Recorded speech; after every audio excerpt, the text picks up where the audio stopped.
엄마, 예전에 하셨던 말씀 기억나세요? 뭔 말? 그때 결혼해서 미국 가기 전에요. 나중에 들어오면 집 하나 장만해주겠다고 하셨잖아요. 그래, 그런 말 했었지? 그거 아직 유효한가요? 구독과 좋아요, 알람 설정 꾹 눌러주세요. 오늘 사연의 주인공 63살 윤영자 씨는 가정을 최우선으로 하며 살아온 성실한 주부입니다. 일하는 남편을 내조하고 하나밖에 없는 아들이 행복하게 잘 살기만을 바랬어요. 넘치는 재산은 아니지만 그렇다고 부족하지 않은 형편에서 열심히 가족들을 위해 헌신했죠. 그런 영자 씨가 최근 새로운 인생을 살아보겠노라 다짐했습니다. 이제는 자식을 바라보고 사는 부모로서의 인생이 아닌 오롯이 영자 씨만을 위한 그런 인생을 위해서 말이죠. 오늘 이야기 끝까지 들어주시고 시청자 여러분들의 의견을 아래 댓글에 부탁드립니다. 영자 씨는 며칠째 부엌에 있었습니다.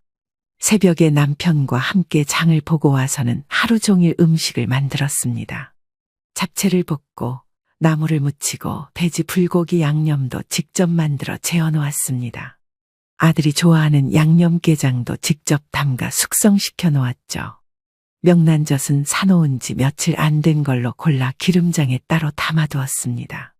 김치 냉장고는 어느새 반찬으로 가득 찼죠. 이 모든 것은 2년 만에 오는 아들과 며느리를 위해 준비한 밥상이었습니다. 아들이 귀국한다는 소식이 반가우면서도 어딘지 모르게 마음 한구석이 무거웠어요. 전화를 한 건 그 전날 밤이었죠. 엄마, 저 내일 들어가요. 말씀드릴 게 있는데요. 그래, 뭐니? 혹시라도 서운하실까봐 말씀드리는데 선물은 못 사가요. 응, 아니, 뭐 그런 건 안 사와도 되지. 요즘 돈 나갈 때가 많아서요. 선물 살 여유가 없네요. 전화를 끊고도 영자 씨는 몇 번이고 그 말을 곱씹었습니다. 선물 살 여유가 없네요라는 말이 마음에 남았어요. 정말 돈이 없어 그랬을까? 아니, 그냥 그게 그렇게 알고 있으라고 선 긋는 말투처럼 들렸어요. 그날 밤은 잠이 안 왔습니다. 다음 날 저녁 남편이 퇴근하면서 고기를 사왔습니다. 내일 애들 오잖아. 고기만 구우면 돼. 나머지는 다 해놨어. 잘했네. 근데 너무 무리하지 마. 허리 안 좋은데. 그 정도는 괜찮아. 애들 오는 날인데 이 정도는 해야지. 남편은 말없이 고개를 끄덕였습니다. 원래 말이 없는 사람이었지만 마음은 늘 아내 편에 서 있었어요. 영자 씨는 새 수건에 린스를 듬뿍 써서 부드럽게 만들어놨습니다. 냉장고 냄새 제거용 디퓨저도 새 걸로 바꾸고 손님용 베개 커버도 흰색으로 다시 깔았어요. 오후가 지나고 해질 무렵 초인종이 울렸습니다. 윤 씨는 두 손을 닦으며 현관으로 나갔죠. 아들과 며느리가 나란히 들어서 있었습니다. 커다란 여행 가방이 하나 있었고 다른 손에는 짐이 전혀 없었어요. 왔구나. 길 안 막혔니? 괜찮았어요. 엄마도 잘 지내셨어요? 어머님, 저도 잘 지냈어요. 두 분 생각 많이 했어요. 그 말에 영자 씨는 말없이 웃었습니다. 말은 예쁘게 하는데 왠지 모르게 눈은 그리 정이 없었죠. 식탁 위는 영자 씨의 손길로 가득했어요. 오징어 볶음에 갈치조림, 한우 불고기까지 차렸습니다. 며느리는 감탄을 하며 말했죠. 우와, 어머님 이거 다 하신 거예요? 미국에서도 이런 거 못 먹는데요. 많이 먹어라. 얼굴이 더 빠졌네. 엄마, 이러다 저 살쪄서 미국 못 갈지도 몰라요. 그렇게 웃으며 저녁을 먹었지만 마음은 편하지 않았습니다. 다음 날 며느리는 점심 무렵 혼자 외출했습니다. 아들은 방에서 쉬고 있었고 영자 씨와 남편은 거실에 앉아 TV를 보고 있었죠. 오후 5시쯤 며느리가 쇼핑백 2개를 들고 들어왔어요. 어머님, 이건 미국 가져가려고요. 여기서 사면 저렴하고 품질도 좋아서요. 그래, 잘 샀네. 뭐 좋은 거 있었어? 한국에 품질 좋은 제품들이 많았어요. 아참, 작년에 어머님 주신 생활비로 친정엄마 냉장고를 사드렸어요. 냉장고가 너무 낡아서요. 그 말에 영자 씨는 멈춰 섰습니다. 무엇보다도 생활비라는 단어가 귀에 걸렸죠. 자신이 보낸 생활비로 사돈 집 냉장고를 샀다고 그걸 웃으면서 말할 수 있는 건가요? 그 돈은 분명 아들이 돈이 모자르다며 어려움을 호소해 조금이라도 보탬이 되고자 보낸 돈이었습니다. 형편이 어려웠던 건 아니었지만 아무래도 타지에서 생활하다 보면 이래저래 돈이 많이 들기 때문이었죠. 생활비를 보태달라는 말에 선뜻 웃돈까지 얹어서 보내줬던 기억이 있었습니다. 그래, 잘했다. 사돈댁이 좋아하셨겠다. 네, 너무 좋아하셨어요. 이번에 생신이셔서 겸사겸사였어요. 그날 밤 영자 씨는 혼자서 뜬 눈으로 밤을 보냈습니다. 그 한마디가 계속 머릿속에서 맴돌았어요. 내가 보낸 돈으로 사돈댁 냉장고를 샀다고. 고맙다는 말도 없었고 미안하다는 말도 없었습니다. 그 돈이 왜 갔는지, 왜 그랬는지에 대한 설명도 없었어요. 윤 씨는 몇 번이나 다짐했어요. 자식한테 기대는 하지 말자고. 하지만 마음속 어딘가엔 늘 그 한마디가 있길 바랐던 거죠. 고마워요, 어머니. 그 말 하나만 있었어도 이렇게 쓰리지는 않았을 거예요. 그날 밤 윤 씨는 창밖을 보며 한참을 서 있었습니다. 몸도 마음도 얼어붙은 것 같았어요. 그게 시작이었어요. 영자 씨는 며느리의 그 한마디 이후 마음에 묘한 금이 간 걸 느꼈습니다. 그날 밤 한숨도 제대로 못 잤고 다음 날 아침엔 물 한 모금도 목에 잘 넘어가지 않았어요. 아들은 평소처럼 늦잠을 자고 있었고 며느리는 일찍부터 다시 외출 준비를 하고 있었죠. 윤 씨는 마루 한쪽에 앉아 끓는 미역국 냄비를 바라보며 중얼거렸습니다. 내가 왜 이렇게까지 하나? 며느리는 머리를 틀어 올리고 예쁘게 메이크업을 했습니다. 외출 준비는 빠르고 익숙했어요. 오늘도 어딜 가려고 그러니? 아, 친구 만나기로 했어요. 한국 들어오면 꼭 보는 언니가 있어서요. 그래, 잘 다녀와. 그 말 끝에 붙는 조심히 다녀와조차도 목 끝까지 올라왔다가 삼켜졌습니다. 차마 정색하고 묻자니 초라해질 것 같았고 아무 말도 안 하자니 속이 뒤틀렸어요. 그렇게 며느리는 나갔고 아들은 점심 무렵에서야 방에서 나왔습니다. 영자 씨는 밥상을 차리다가 문득 물었습니다. 저기 너 며느리 외출할 때마다 그렇게 그냥 보내? 응? 왜요? 뭐 사러 나간다고 했던데. 아니, 어제도 나갔잖아. 오늘도 또 나가고. 아, 그냥 오랜만에 한국 오니까 여기저기 볼 때 만나 봐요. 영자 씨는 숟가락을 내려놓고 말없이 창밖을 바라봤습니다. 입안이 썩고 어제 냉장고 얘기가 떠올랐죠. 자신이 보낸 생활비로 사돈댁 냉장고를 바꾸고도 고맙다는 말 한마디가 없었던 게 자꾸 마음에 걸렸어요. 며느리는 말끝마다 웃음을 붙이긴 했지만 정이 느껴지진 않았습니다. 아들은 전보다 말이 더 없어졌고 그 침묵이 윤영자에게는 차가운 벽 같았죠. 저녁 무렵 남편이 퇴근하며 과일 상자를 들고 들어왔습니다. 영자 씨는 과일을 씻으며 남편에게 조심스럽게 말을 꺼냈어요. 여보, 우리 생활비 보낸 거 있잖아. 응, 그게 왜? 며느리 말로는 그 돈으로 사돈댁 냉장고 바꿨대. 뭐? 그게 무슨 말이야? 남편은 말을 잇지 못하고 멈췄습니다. 그러곤 한동안 아무 말도 하지 않았어요. 솔직히 생활비로 사용하라고 보낸 건데 그렇게 여유가 있는 애들이 아닐 텐데 냉장고를 턱하니 바꿔줬다는 게 이해가 안 돼서 말이야. 그러니까 땅 파서 돈이 나오는 것도 아닌데 뭐하러 그런 짓을 했대? 그러면서 생활비를 왜 보태달래? 그러려고 보태달라고 한 건가? 영자 씨의 이야기를 들은 남편은 한숨을 깊게 내쉬었습니다. 그리고 조용히 거실 소파에 앉아 신문을 폈죠. 그날 밤 영자 씨는 아들 내외가 안방에 들어간 걸 확인한 후 다용도실에 걸터 앉아 창밖을 바라봤습니다. 불빛 하나 없는 마당, 지나가는 차 소리 그리고 마음속에서 되뇌는 질문. 내가 뭘 잘못한 걸까? 이튿날은 가족끼리 외식하자는 아들의 제안으로 근처 한정식 집에 갔습니다. 식사 도중 영자 씨는 무심히 물었어요. 그래, 미국에선 밥은 해 먹고 다니냐? 정연이가 요리는 잘하네요. 그냥 간단히 먹어요. 요즘은 워낙 외식이 많고 편해서요. 그래도 몸 챙겨야지. 아침 굶고 점심 컵라면 먹는 거 아니지? 며느리는 웃었고 아들은 물만 마셨습니다. 영자 씨는 밥맛이 사라졌어요. 몇 년 전 아들이 유학 가기 전엔 밥 굶을까봐 손수 반찬을 싸서 보냈던 게 생각났죠. 그땐 며느리도 함께 있었고 감사하다고 연신 고개를 숙였던 기억이 또렷했어요. 그런데 지금은 그 미소와 말들이 너무 멀게만 느껴졌죠.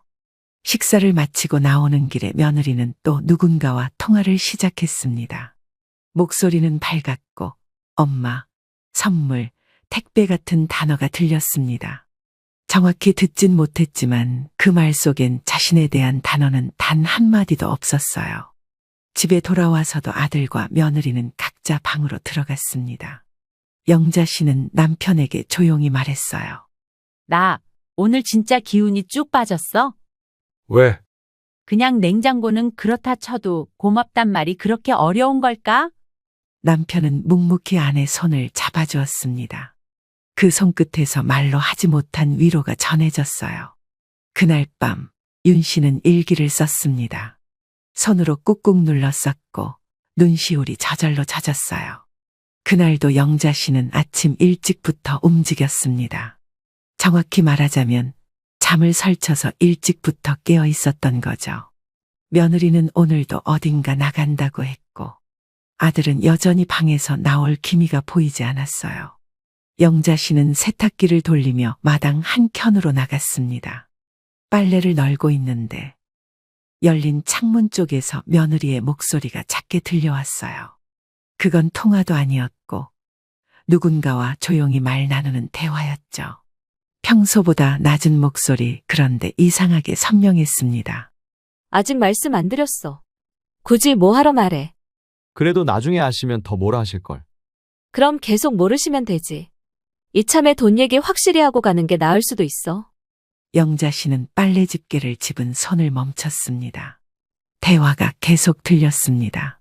근데 진짜 생활비는 더 이상 어렵다. 여기서도 빠듯해. 알아, 나도 아는데. 친정 쪽도 우리가 안 보내면 진짜 힘들어. 엄마 이번에 병원 다녀왔대. 근데 그 돈 전부 우리 쪽에서 감당하는 건 좀 그렇잖아. 그래서 나도 엄마한테 말했어. 다음 달부터는 조금만 받으시라고. 그 말을 들은 순간 영자 씨는 마른 세탁물 같은 속이 쩍하고 갈라지는 느낌이었습니다. 자신이 매달 보내준 돈 중 일부가 며느리 친정집 생활비로 흘러가고 있었던 겁니다. 게다가 그걸 모르시면 된다고 말하고 있는 목소리는 너무도 침착했어요. 아무도 윤영자를 속이려는 듯 대놓고 말한 건 아니었지만 속은 건 맞았습니다. 빨래는 제대로 널지도 못한 채 집 안으로 들어왔습니다. 거실에 앉아 커피포트를 켰고 주방에 들어온 남편과 마주쳤어요. 왜 그래? 얼굴이 안 좋아. 아무것도 아냐. 그냥 갑자기 속이 좀 쓰려. 그 말밖에 할 수가 없었어요. 정확히는 아무 말도 하고 싶지 않았던 거였죠. 몇 시간 뒤, 윤 씨는 아들과 단둘이 있는 시간을 만들었습니다. 거실에서 TV를 보던 아들에게 조용히 물었습니다. 너 엄마가 보낸 생활비 말이야? 네? 그거 혹시 며느리 쪽에도 보내고 있어? 아들은 순간 눈을 피하며 물컵을 들었습니다. 네. 사실 조금씩 보내긴 했어요. 그게 몇 번이나? 거의 매달 조금씩요. 장모님이 몸도 안 좋고 해서. 그 대답에 영자 씨는 더 이상 말을 잇지 못했습니다. 화를 내고 싶지 않았어요. 근데 어째서 눈물이 먼저 맺히는 건지 모르겠더군요. 그래, 알겠다. 그 말만 남기고 조용히 자리를 떴습니다. 그리고 방에 들어와 방문을 조용히 닫았죠. 그날 저녁 남편과 단둘이 된 시간에야 입을 열었습니다. 알았어. 매달 생활비 며느리 친정 쪽으로도 보내고 있었대. 그 돈은 우리가 준 거잖아. 우리가 그 집 도우라고 준 거였어? 그게 제일 속상한 거야. 도와준 건 괜찮아. 근데 말이라도 했어야지. 남편은 말이 없었습니다. 긴 한숨만 반복되었어요. 그날 밤 영자 씨는 방에 앉아 다이어리를 꺼냈습니다. 그간 아들 내외에게 보낸 돈을 대충이나마 써본 적이 있었거든요. 그중 일부가 친정집으로 흘러갔다면 그 돈은 누구의 인생을 지탱하고 있었던 걸까 싶었습니다. 며느리 친정 냉장고 값에 병원비까지 평생 살림을 해온 사람으로서 한두 푼이 들 수준이 아니라는 걸 알았죠. 아무리 생각해도 이해가 되지 않았습니다. 사돈댁 가족에게 고마운 줄 아는 사람이 한 명이라도 있었다면 이렇게까지 씁쓸하진 않았을 겁니다.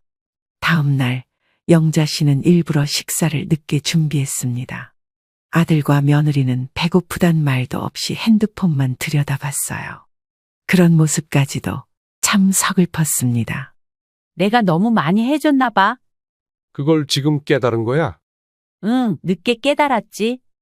그날 저녁 영자 씨는 다짐했습니다. 다음부터는 묻고 따지고 기록하고 주겠다고요. 그리고 더는 마음을 빼앗기지 않겠다고도요. 귀국한 지 닷새째 되던 날 영자 씨는 며느리와 아들의 말수가 더 줄어든 걸 느꼈습니다. 며느리는 여전히 외출이 잦았고 아들은 집안에서 늘 핸드폰을 붙들고 있었죠. 그날따라 두 사람 모두 하루 종일 집에 있었는데도 윤영자와 마주치는 시간이 별로 없었습니다. 점심을 먹고 설거지를 끝낸 윤영자가 마루에 앉아 귤을 까고 있을 때 아들이 조용히 옆에 앉아 말을 꺼냈습니다. 엄마, 이번에 말씀드릴 게 있어요. 뭔데 그래, 얼굴이 심각하네. 그게 참말인데요. 순간 손에 들고 있던 귤이 굳어졌습니다. 몇 년 전 미국 정착 초기에 아들이 차가 없다고 해서 중고차 한 대를 사서 보내준 기억이 떠올랐죠. 지금 타고 다니는 차가 너무 오래돼서요. 잔고장이 많아요. 그거 아직 5년도 안 됐잖니? 미국은 차 많이 굴리면 금방 상태 안 좋아져요. 이번에 수리비가 또 많이 나왔어요. 그 말은 곧 새 차를 사야겠다는 얘기였습니다. 그런데 윤 씨는 그 요구가 도무지 이해되지 않았어요. 그래서 새로 사겠단 말이야? 네, 근데 좀 도와주실 수 있을까요? 사실 저희도 고민 많이 했어요. 근데 진짜 차 없으면 너무 불편해서요. 며느리까지 자연스럽게 얹어 말에 가세했습니다. 영자 씨는 웃음도 눈물도 아닌 묘한 감정이 밀려드는 걸 느꼈습니다. 너희가 돈 벌잖아. 생활비도 아직 보내고 있고. 그리고 너무 당연하게 얘기하는 거 아니니? 미국에도 중고차 이런 게 있을 거 아니야. 매번 새 차 사는 것보다 중고차도 나쁘진 않을 것 같은데? 그걸로는 솔직히 빠듯해요. 여기 물가가 엄청 올랐어요. 빠듯하다는 말은 이번 귀국 내내 몇 번을 들었던 말이었습니다. 하지만 그 빠듯한 상황에서 한국에까지 올 항공료는 어떻게 감당했고 외출하고 쇼핑하던 돈은 어디서 나왔을까요? 영자 씨는 손을 털고 자리를 떴습니다. 대답을 할 수가 없었죠. 말을 하면 싸움이 될 것 같았고 말을 안 하면 무너질 것 같았어요. 그날 저녁 영자 씨는 일부러 밥상을 조용히 차렸습니다. 불고기 대신 간단한 달걀말이와 김을 내고 탕은 끓이지 않았습니다. 식사 내내 말도 없었죠. 식사를 마친 아들은 조심스럽게 또 말을 꺼냈습니다. 엄마, 아까 그 얘기요. 차는 꼭 새 걸로 살 필요는 없고요. 됐어. 내일 얘기하자. 지금은 좀 피곤하네. 며느리는 살짝 눈치를 보더니 방으로 먼저 들어갔습니다. 아들은 남아서 수저를 정리했죠. 그 뒷모습을 보는 영자 씨의 마음은 복잡했습니다. 남편이 식탁에 앉으며 조용히 말했습니다. 무슨 일이야? 얼굴에 다 쓰여 있네. 민수가 차 바꿔달래. 또 예전에 한 번 사줬잖아. 그래, 그 차 잔고장이 많다고.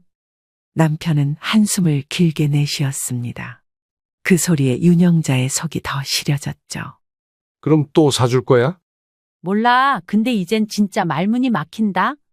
그날 밤 영자 씨는 방문을 닫고 누워 천장을 한참 바라봤습니다. 마음 한켠이 푹 꺼진 기분이었어요. 더는 화도 나지 않았습니다. 그저 내가 자식한테 뭘 가르쳤나 싶었습니다. 아들이, 며느리가 이 요청이 얼마나 뻔뻔하게 들리는지 그걸 알고는 있을까 궁금했습니다. 아니, 모르고 있어서 더 뻔뻔할지도 모른다 싶었어요. 새벽녘 남편이 물 한 잔 마시러 나왔다가 조용히 말했습니다. 이젠 그만해야 하지 않겠어? 다 해줬잖아. 그래, 이제 그만해야지. 이제 진짜 됐어. 해줄 만큼 다 해줬다고 봐. 학비에 결혼자금에 생활비까지. 이제 그만해도 된다고. 그날 이후 영자 씨는 결심했습니다. 다음 요구가 오더라도 그땐 정말로 단호하게 거절하겠다고요. 그리고 그렇게 살아온 시간에 대해 정리할 때가 됐다고 생각했어요. 그날 아침 영자 씨는 일부러 방을 늦게 나왔습니다. 늘 챙기던 아침밥상도 차리지 않았고 물소리도 내지 않았어요. 아들과 며느리는 어색한 듯 거실에 앉아 핸드폰만 만지작거리고 있었죠. 남편은 일찍이 출근했고 영자 씨는 거실로 나와 조용히 말했습니다. 오늘은 나가서 밥 먹자. 집에서 하기 싫다? 왜요? 어디 불편하세요? 불편까진 아닌데 그냥 기운이 없다? 며느리는 말없이 고개만 끄덕였습니다. 한참을 말없이 나란히 앉아 있다가 아들이 먼저 입을 열었습니다. 엄마, 지난번 차 얘기요. 진짜 너무 어려우면 조금만 도와주셔도 돼요. 도움은 끝났어. 그걸 말하러 앉은 거야. 순간 공기가 싸늘해졌습니다. 아들의 눈이 휘둥그레졌고 며느리는 입을 다문 채 고개만 돌렸습니다. 끝났다는 게 무슨 말이에요? 이제 생활비도 차량도 더는 지원 안 해. 갑자기 왜 그러세요? 저희 힘든 거 아시잖아요. 안다고 다 도와주면 그건 가족이 아니라 은행이야. 아들은 입을 꾹 다물었습니다. 하지만 곧이어 말했습니다. 그럼 우리 보고 어쩌란 거예요? 돈 없으면 못 살잖아요. 그 한마디에 영자 씨의 손이 멈췄습니다. 말끝에 실린 건 불안도, 죄송함도 아닌 짜증이었어요. 그러면 뭐하러 그 먼 데까지 가서 살았니? 그렇게 힘들면 들어오지. 미국에서 아이 키우는 게 교육도 좋고요. 아이부터 갖고 난 다음에 말해. 지금은 둘이 살잖아? 아이도 없는데 무슨 아이 타령이야? 며느리는 그제야 고개를 푹 숙였습니다. 아들은 조용히 물을 마셨습니다. 엄마, 너무 갑작스러워요. 차라리 한국에 있을 때 말씀하시지. 그때 말하면 바꿔줄 때까지 조를 거잖아. 지금 말하니까 이게 내 마지막 말이 될 수 있잖아. 그래서 지금 말하는 거야. 더 이상 너희들 생활비 보태줄 여력 없다. 우리가 언제까지 돈을 벌 수 있는 입장도 아니고 우리도 노후 자금을 준비해놔야 하지 않겠어? 매번 너희한테 돈 보내는 거 우리도 아끼고 안 쓰고 모아서 보내주는 거야. 그런데 그걸 당연하게 생각하는 게 오히려 더 이상하구나. 아들의 입이 닫혔습니다. 거실엔 정적만 흘렀어요. 영자 씨는 그제야 깨달았습니다. 지금까지 자식에게 쓴 돈은 많았지만 단 한 번도 이건 줄 수 없는 돈이란 말을 한 적이 없었던 거죠. 그리고 그 침묵이 자식을 망쳐온 게 아닐까 싶었습니다. 점심은 근처 분식집에서 간단히 먹었습니다. 하지만 숟가락 소리 외에는 말이 없었어요. 돌아오는 길에 며느리는 혼잣말처럼 중얼거렸습니다. 이런 거 묻지도 않고 끊으시면 저희 진짜 곤란한데요. 그 말에 영자 씨는 더 이상 아무 말도 하지 않았습니다. 단지 집 앞 슈퍼에서 요플레 하나를 샀고 그걸 들고 혼자 마당 의자에 앉아 조용히 먹었습니다. 다음 날 영자 씨는 아들과 단둘이 앉았습니다. 아들이 먼저 말했죠. 엄마, 나중에 후회하실지도 몰라요.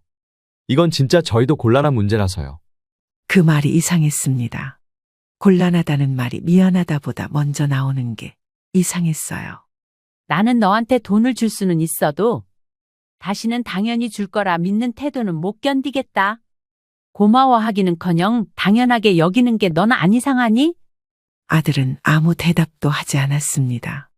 영자 씨는 자리를 일어났고 자신의 방 책상에 앉아 서랍 안에 있던 통장을 꺼냈습니다. 그동안 찍혀있던 이체 내역이 한 장 한 장 넘겨졌습니다. 이 돈은 내 자식이 쓰라고 보낸 게 맞았지만 사돈댁 냉장고에 며느리 친정 병원비에 흘러간 돈이라고 생각하니 마음 한편이 시려졌습니다. 저녁에 남편이 들어왔고 영자 씨는 조용히 말했습니다. 이제 그만하자. 생활비고 뭐고 이제 진짜 우리 노후 생각하자. 그래, 나도 이제 지친다. 남편은 영자 씨의 손등을 잡고 말했습니다. 우리 이제 우리한테 쓰자. 남은 돈은 우리가 아플 때 쓰자고. 응, 이젠 그러자. 그날 밤 영자 씨는 잠이 잘 왔습니다. 속이 시원했다기보단 이제야 비로소 나를 위한 결정을 했다는 게 마음을 누겨줬던 거죠. 그리고 그건 시작이었습니다. 윤영자의 인생이 막 자식 없이도 살 수 있는 인생을 준비하는 첫 번째 날이었습니다. 생활비를 끊겠다고 선언한 후로 아들은 하루 정도 말을 아꼈습니다. 하지만 그 다음 날부터는 아무 일도 없었던 것처럼 행동했어요. 정말 아무렇지도 않은 건지 아니면 그냥 무시하는 건지는 알 수 없었습니다. 며느리도 눈치가 빠른 편이었죠. 그래서였는지 식사 도중에 조심스레 물었습니다. 어머님, 혹시 저희 뭔가 실수한 거 있나요? 왜 그런 생각을 해? 그냥 분위기가 조금 달라진 것 같아서요. 그 말에 영자 씨는 순간 할 말을 잃었습니다. 자신이 느낀 수많은 실망과 상처가 그저 분위기 달라짐으로만 인식됐다는 사실에 더 멍해졌어요. 아니야, 실수 없었어. 그냥 내가 좀 지쳤을 뿐이야. 그 말은 절반만 진실이었고 절반은 체념이었습니다. 진짜 실수는 너무 오래, 너무 많이, 너무 조용히 도와준 자기 자신이었어요.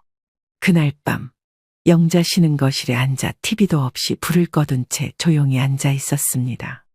남편이 방에서 나와 다가왔습니다. 잠은 자야지. 또 그 생각해? 응, 나 그냥 궁금해서. 내가 고맙다는 소리 마지막으로 언제 들었더라? 남편은 한참 말이 없었습니다. 그러다 조용히 앉아 아내 옆에 나란히 앉았어요. 결혼할 때도, 미국 갈 때도, 차 사줬을 때도 고맙다 소리 한 번 못 들은 것 같아. 처음에 한 번쯤은 했겠지. 그게 기억이 안 나? 안 했던 거나 마찬가지야. 영자 씨는 그 말을 하고 나서야 목이 메었습니다. 억울해서도 원망스러워서도 아니었어요. 그저 너무 허탈해서 그랬습니다. 아들을 키운 시간보다 그 아들이 당연하다는 듯 돈을 요구했던 시간이 더 생생하게 떠올랐어요. 그 말들이 또렷하게 귓가를 때렸습니다. 지금 생활비 안 보내면 진짜 미국에서 버티기 힘들어요. 저희가 힘들다고 하면 그거 어차피 도와주실 거잖아요. 자식이라고는 저 하나뿐인데 모른 척 하실 분들도 아니고요. 어머님이 그래도 도와주셔서 다행이에요. 엄마한텐 말도 못해요, 이런 건. 고맙다는 말 없이 건네졌던 표현들, 그건 감사를 말하는 게 아니라 책임을 돌리는 말들이었습니다. 다음 날 아침, 영자 씨는 아들의 옷가지를 챙기고 있는 며느리에게 물었습니다. 정연아, 너 혹시 내 생일 알고 있니? 네? 아, 음력이라 헷갈려서 이번에 언제 쉬었어요? 지난달 말이었어. 어머, 진짜요? 아이고, 죄송해요. 정신이 없어서. 그 말이 끝나기도 전에 영자 씨는 조용히 웃었습니다. 그건 웃음이라기보다 그냥 입꼬리만 움직인 거였어요. 괜찮아. 나도 정신없던 날들이었으니까. 윤 씨는 조용히 방으로 들어와 서랍 안에 넣어둔 수첩을 꺼냈습니다. 거기엔 몇 년간의 송금 내역이 적혀 있었어요. 그 숫자 안에 담긴 말들, 손길들, 그때의 표정들. 그런데 거기엔 한마디 말이 없었어요. 고맙습니다. 그 말을 쓴 흔적조차 없었어요. 며칠 뒤 아들과 며느리는 미국으로 돌아갔습니다. 비행기 타기 전 윤영자에게 짧은 문자가 왔습니다. 엄마, 잘 다녀갈게요. 건강 잘 챙기세요. 다음에 또 뵐게요. 그 메시지에도 없었습니다. 고맙다는 말 한마디는요. 영자 씨는 문자를 지우지도 않았습니다. 그냥 놔뒀습니다.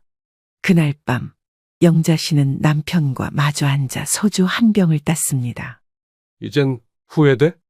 아니, 많이 도와준 건 후회 안 해. 근데 그렇게까지 안 해도 괜찮았겠다 싶어.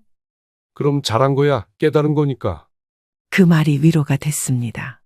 그저 이제는 다르게 살겠다는 다짐만 있으면 됐습니다. 영자 씨는 아들 부부가 미국으로 떠난 지 일주일쯤 지나서야 이상함을 느꼈습니다. 평소라면 도착하자마자 전화가 왔을 시간인데 아무 연락이 없었어요. 항공편 번호까지 알려준 아들이 이번엔 귀국 직후 연락을 끊었습니다. 영자 씨는 혹시 문제가 생겼나 싶어 먼저 메시지를 보냈습니다. 도착은 잘했니? 시차 적응은 괜찮고? 하지만 답장은 다음 날 점심쯤에야 왔습니다. 네, 엄마 도착했어요. 정신이 없어서 이제야 봤네요. 그 메시지는 이전과 달랐습니다. 이전의 아들은 잘 도착했어요. 엄마 보고 싶네요 정도는 꼭 덧붙였었죠. 이번엔 달랐습니다. 윤 씨는 그 메시지를 보고 혼잣말처럼 말했습니다. 그래, 정신없을 수 있지? 그럴 수도 있지? 그러면서도 괜히 휴대폰을 들여다보는 횟수가 늘었어요. 다음 주 월요일이 되어도 아들의 전화는 없었습니다. 영자 씨는 일부러 전화를 걸지 않았습니다. 혹시 자신이 기대하는 건지 아니면 정말 아들이 변한 건지 확인하고 싶었기 때문이에요. 그렇게 2주가 지나고 나서야 아들로부터 전화가 왔습니다. 영상통화도 아니고 그냥 짧은 음성통화였습니다. 엄마, 잘 지내시죠? 너무 연락 못 드려서 죄송해요. 괜찮다. 엄마는 잘 지내? 여기 회사 복귀하고 나니까 정신이 하나도 없네요. 그 통화는 2분도 안 돼 끊겼습니다. 대화는 건성 같았고 마치 의무적으로 전화를 건 느낌이었어요. 윤 씨는 전화를 끊고 소파에 앉아 한참을 앉아 있었습니다. 그제야 깨달았어요. 아, 돈을 끊으니 연락도 끊기는구나. 그 말이 마음속에서 쿵 하고 울렸습니다. 그 다음 달 윤 씨는 일부러 생활비를 송금하지 않았습니다. 그리고 며칠 뒤 아들이 아닌 며느리에게 메시지가 왔습니다. 어머님, 이번 달은 혹시 깜빡하신 걸까요? 그 메시지에는 이상하게 이모티콘 하나도 없었습니다. 점 하나, 말줄임표 하나 없는 딱딱한 문장이었어요. 영자 씨는 조용히 답장을 보냈습니다. 이제부터 생활비는 없을 거야. 충분히 도와줬다고 생각하니까. 그 문장을 쓰는데 5분이나 걸렸습니다. 손가락이 자꾸 멈췄고 마음이 떨렸기 때문이에요. 하지만 전송을 누르고 나니 오히려 후련했습니다. 그날 저녁 남편과 저녁을 먹으며 영자 씨는 말했습니다. 민수한테 생활비 더 이상 못 보낸다고 얘기했어. 그래, 잘했어. 후련하지? 응, 이상하게 그래. 남편은 고개를 끄덕이며 밥 한 술을 뜨고 말했습니다. 이제 우리가 살자. 남은 시간은 우리 둘을 위해 쓰자. 윤 씨는 밥을 뜨다 말고 눈시울이 조금 뜨거워졌습니다. 무슨 감정인지 모를 그 울컥함이 식도에 잠시 걸렸어요. 며칠 뒤 윤 씨는 지인의 소개로 동네 복지센터에서 요가 프로그램을 듣기 시작했습니다. 자기 자신을 위한 시간은 너무 오래 있고 살았던 것 같았죠. 한 번은 요가 수업이 끝나고 근처 마트에 들렀는데 잠시 앉아서 쉬다가 휴대폰으로 SNS를 보게 되었습니다. 아들이 미국에 가기 전 알려준 것들이었습니다.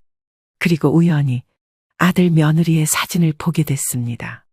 미국에서 주말 마트 장을 보는 모습이었고 글에는 이렇게 적혀 있었죠. 오늘도 저가 식구들과 함께 따뜻한 주말. 그 문장을 보는 순간 영자 씨는 휴대폰을 내려놓았습니다. 숨이 막히는 것도 아니고 눈물이 나는 것도 아니었어요. 그냥 덤덤했어요. 그래, 니들이 따뜻하면 됐다. 그날 밤 윤 씨는 오랜만에 창고방에 들어가 아들이 유학 가기 전 쓰던 책상에 앉았습니다. 책상 서랍에는 예전에 아들이 쓴 메모지가 한 장 남아 있었습니다. 엄마, 나 다녀올게. 고마워요. 아들이 고맙다고 말한 유일한 흔적이었어요. 그건 10년도 더 된 이야기였습니다. 윤 씨는 그 메모지를 조용히 접어 다시 서랍 안에 넣었습니다. 그렇게 아주 오래된 고마움 하나를 마지막으로 접었습니다. 그리고 제법 오랜 시간이 지나 계절이 2번 바뀌었습니다. 비행기 도착 알림이 뜬 건 일요일 오후였어요. 영자 씨는 아들이 다시 한국으로 돌아온다는 소식을 이미 듣고 있었습니다. 예상보다 빠른 결정이었죠. 미국 생활을 정리하고 들어온다던 말은 3달 전쯤 들었고 그동안 별다른 기대도 걱정도 하지 않았습니다. 그저 돌아오나 보지 하고 넘겼어요. 하지만 도착 첫날부터 아들은 다시 예전처럼 돌아가려는 눈치를 보였습니다. 다시 연락하고 먼저 전화하고 밥 먹자고 제안하고 모든 게 조금씩 바뀐 듯 했어요.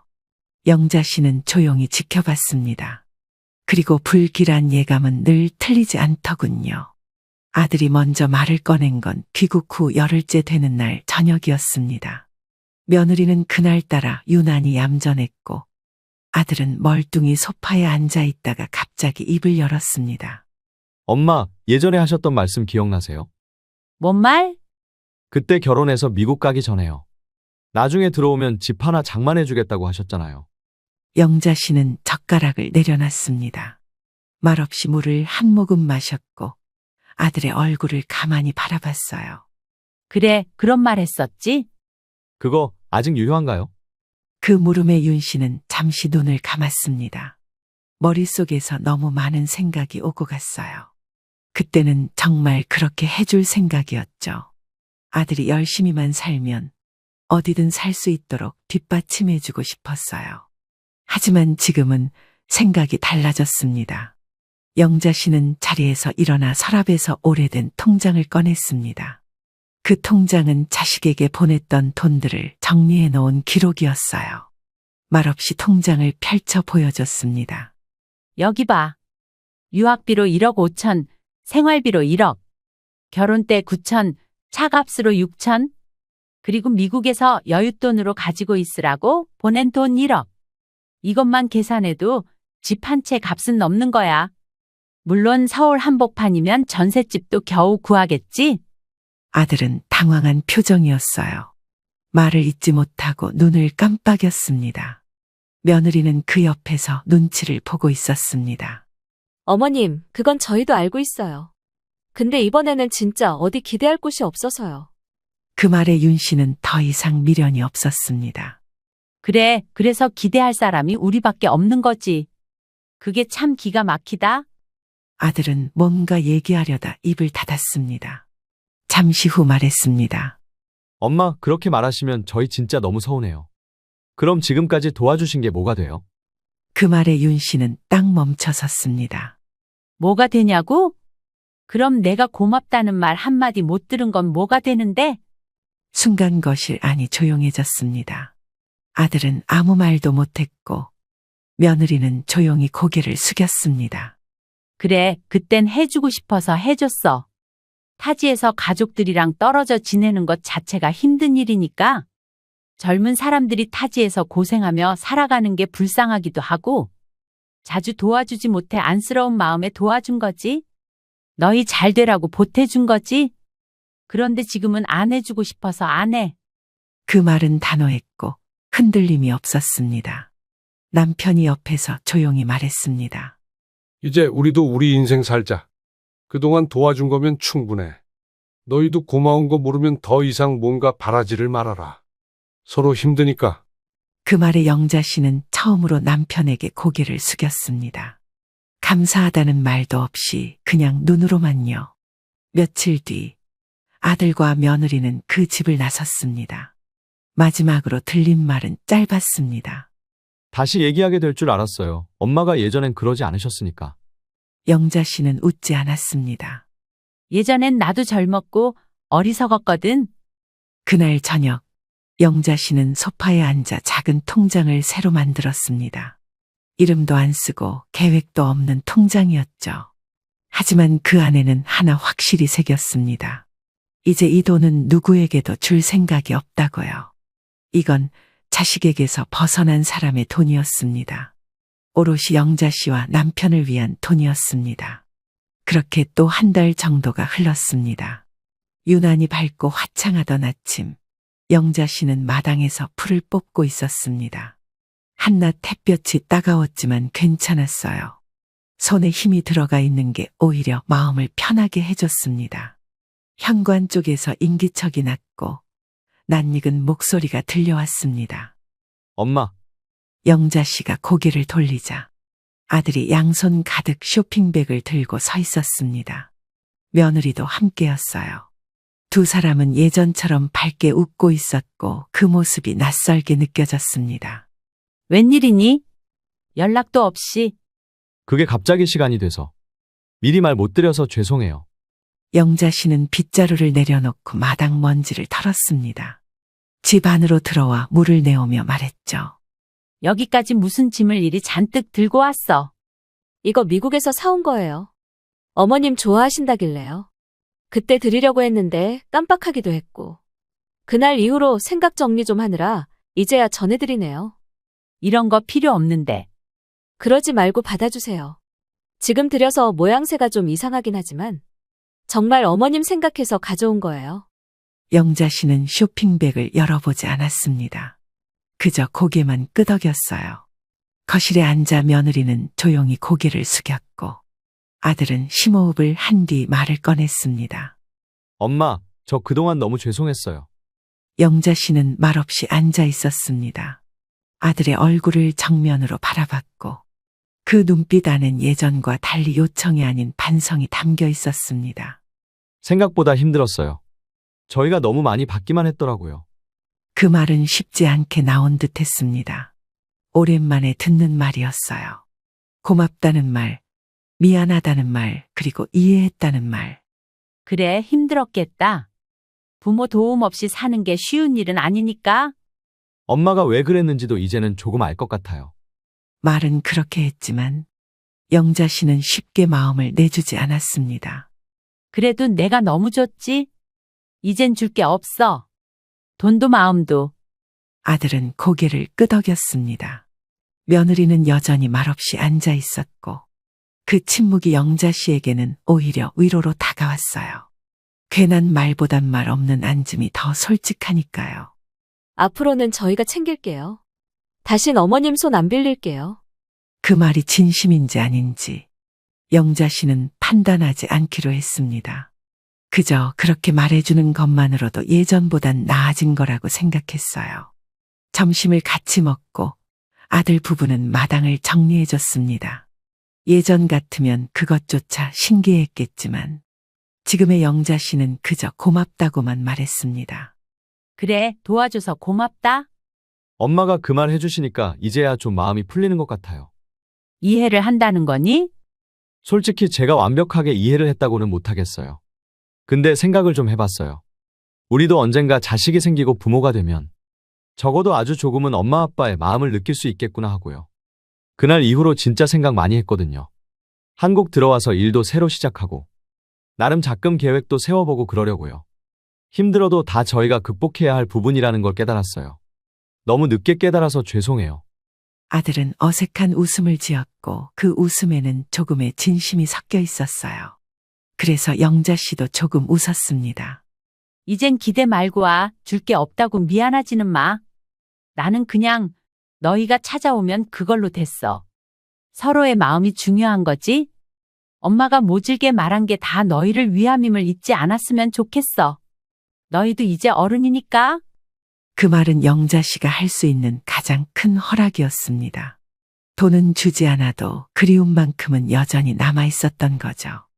그날 밤 영자 씨는 남편과 마당 평상에 나란히 앉아 있었습니다.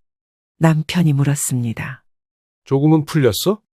응, 근데 다시 도와달라고 해도 안 해. 그 말에 남편은 웃었습니다. 달빛 아래서 두 사람의 그림자가 길게 늘어졌습니다. 이제 우리 인생 살자. 그동안 고생 많았어. 앞으로는 재미나게 살아보자고. 그래. 남은 날은 우리 먹고 살자고 벌었던 거니까. 그 말이 마치 이 이야기를 끝맺는 종지부처럼 느껴졌습니다. 다음 날 아침 그제서야 영자 씨는 아들의 남긴 선물 상자를 열었습니다. 그 안엔 평범한 영양제와 작은 카드 하나가 들어 있었습니다. 엄마, 정말 고마워요. 이젠 우리가 챙길게요. 늦어서 죄송합니다.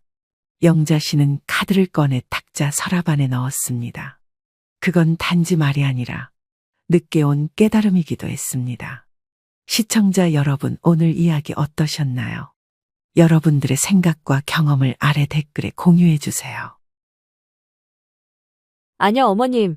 이 집안은 어머님이 자기 이름 아닌 사람 이름 빌려 쓰는 순간부터 망가지기 시작한 거예요.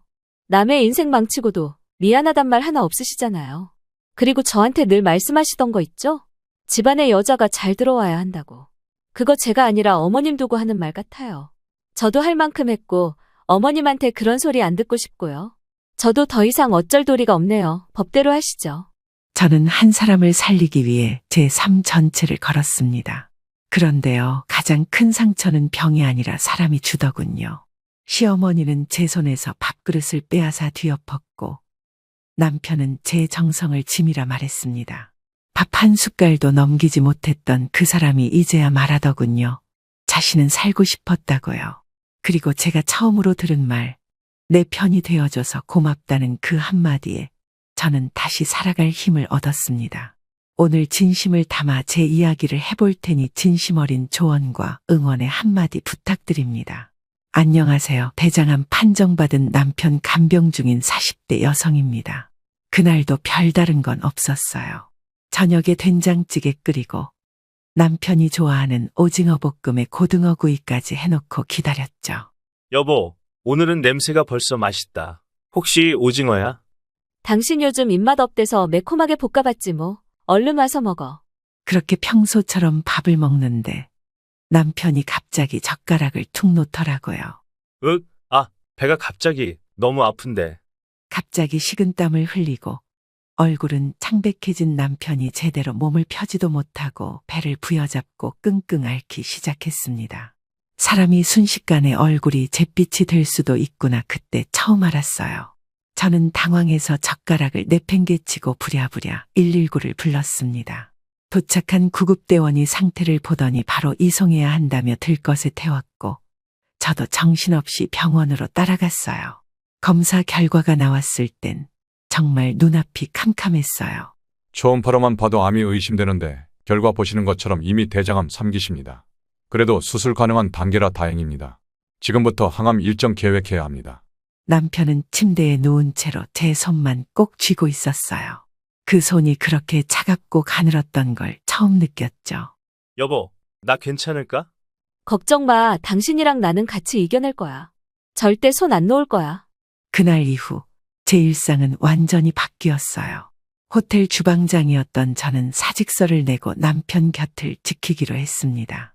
돈이야 나중에 벌면 되지만 남편은 지금이 아니면 안 되니까요. 처음 병원 생활은 생각보다 훨씬 버거웠습니다. 항암 치료는 단순히 치료라는 말로 포장하기엔 너무 고통스러운 과정이었어요. 먹는 것부터 화장실, 체온 변화까지 그리고 그 와중에도 어머님은 늘 같은 말씀만 하셨죠. 얘 선영아, 네가 요리사였다면서 밥은 좀 정성껏 못하니? 우리 지훈이가 입도 안 대잖니? 아픈 사람이 잘 먹어야 건강도 회복하는 법인데 어쩜 너는 네 재주를 부릴 줄도 몰라? 어머님, 항암 부작용으로 아무것도 못 먹어요. 의사도 당분간 죽이나 미음 먹이라던데요. 그러니까 그 죽을 정성스럽게 해보라고. 무슨 요리 배운 사람이 저 모양이야.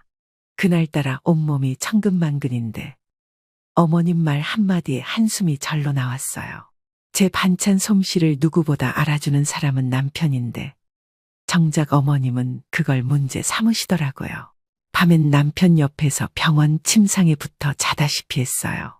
조그만 침대, 삐걱거리는 의자 하나, 제가 기댈 수 있는 전부였습니다. 여보, 나 때문에 이렇게까지 안 해도 되는데. 뭔 소리야. 당신은 내가 지켜야 할 사람이야. 누가 뭐래도 내 사람이라고. 그래도 남편은 저한테 고맙다고 자주 말해줬어요. 그 말 한마디에 저는 다시 힘을 냈습니다. 하루는 친정엄마가 전화를 하셨는데 연희가 받았더라고요. 언니 괜찮아? 엄마가 자꾸 걱정해서 전화했어. 응, 잘 버티고 있어. 그이는 밥은 못 먹어도 말은 해. 언니, 형부도 걱정이지만 언니 몸부터 챙겨. 언니 쓰러지면 누가 병수 바라냐. 그 말을 듣고 거울을 봤더니 눈밑이 퀭하니 꺼진 제 얼굴이 보였어요. 아직 한창인데도 나이가 훅 들어 보이더라고요. 하지만 이걸로 남편이 살아난다면 제 자신은 잠깐 미뤄두기로 했어요. 퇴원 일정을 앞두고 의사 선생님이 조심스럽게 말하셨어요. 수술은 잘 됐지만 이후 회복이 중요합니다. 가정식 위주로 식단 조절 꼭 하시고 체력 회복 도와주세요. 저는 그 말에 고개를 끄덕이며 마음을 단단히 먹었죠. 하지만 그 결심이 시댁과의 갈등을 불러올 줄은 그땐 몰랐습니다. 퇴원하는 날 남편의 손을 꼭 잡고 병원을 나왔습니다. 말수가 부쩍 줄어든 남편은 차에 타서도 한참을 말이 없었어요. 당신 괜찮아? 차 타는 것도 힘들었지. 괜찮아. 그냥 좀 어색해서 그래. 집에 다시 가는 게. 그 말이 이상하게 들렸어요. 집으로 돌아간다는데 어색하다니. 하지만 전 그 순간에도 남편 마음이 그럴 수도 있겠다. 이해하려 했죠. 집에 도착해 안방에 남편을 눕히고 조심스럽게 물수건으로 얼굴을 닦아줬어요. 그 사이 어머님이 들어오시더니 마치 간호감독처럼 주변을 둘러보시더라고요. 이불 좀 더 따뜻한 걸로 깔아야 하는 거 아니니? 이게 뭐야? 감기라도 걸리면 어쩔 거야? 이건 병원에서 쓰던 것보다 더 도톰해서요. 체온 유지엔 문제 없을 거예요. 그걸 너 마음대로 판단해. 우리 지훈이 감기 한 번 걸리면 얼마나 고생하는지 알기나 해. 저는 말없이 고개를 끄덕였습니다. 이미 몇 번째인지 모르겠어요. 남편이 아픈 와중에도 어머님의 화살은 꼭 저를 향하더군요. 그날 저녁, 전 미음에 소고기 육수를 진하게 내어 밥을 조금 넣고 죽을 만들었어요. 국산 들깨가루를 넣어 고소하게 맛도 냈고요. 여보, 이제 좀 먹어볼래? 따끈할 때 한 입만이라도. 냄새만 맡아도 토할 것 같아. 나중에. 전 또다시 고개를 끄덕였습니다. 그 말이 남편을 탓해서가 아니라 이래서 살이 빠졌구나 하는 안쓰러움에서였죠. 그런데 그 장면을 본 어머님이 또 한 소리를 하시더군요. 얘 선영아, 넌 요리한답시고 냄새만 진동하게 만들어 놓고 이게 사람 먹으라고 만든 거니? 기름 안 쓰고 순한 재료로 만들었어요. 죽이라도 영양가 있게 하려면. 아유 됐다, 됐어. 너한테 기대한 내가 바보지. 내가 할 테니까 비켜봐. 그러고는 제 손에서 그릇을 낚아채듯 가져가더니 부엌에 던지듯 내려놓으셨어요. 그릇에서 국물이 튀고 옷에 묻었지만 저는 아무 말도 하지 않았습니다. 그날 밤 남편은 자꾸 뒤척였고 잠을 거의 못 자는 듯 보였어요. 저는 찬물로 수건을 적셔 이마를 닦아주며 속으로 빌었어요. 제발 내 사람 좀 살게 해달라고.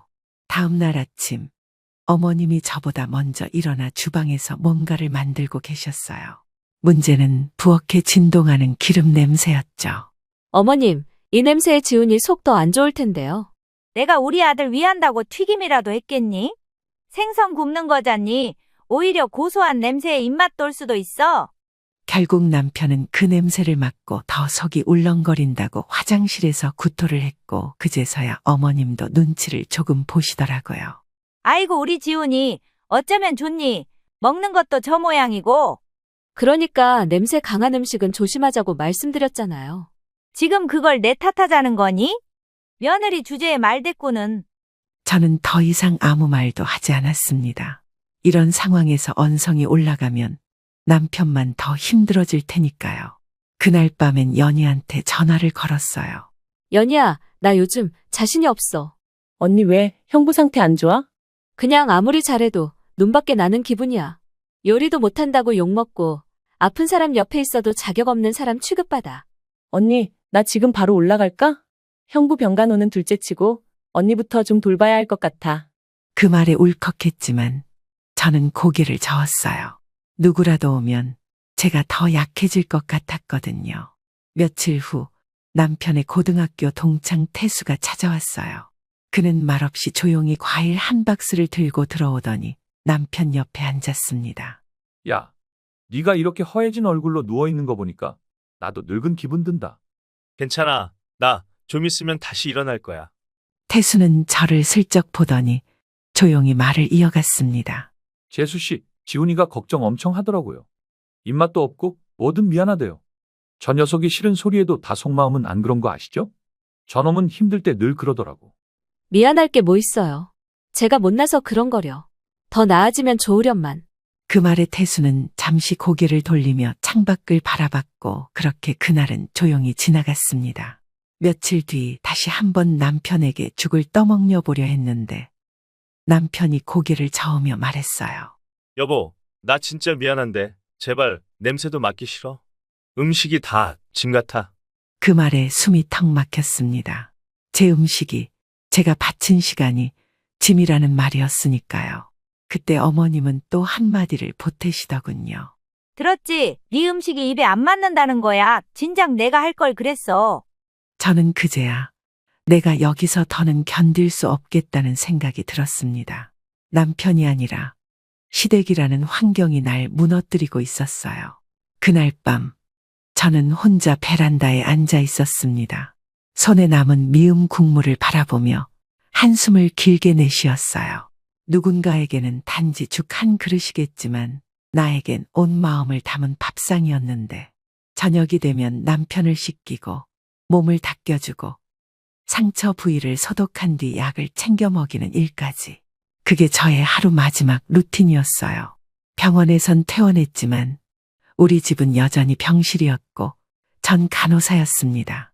아니, 간호사이자 요리사이자 가정부 그리고 시댁에서 보기엔 그냥 책임자였죠.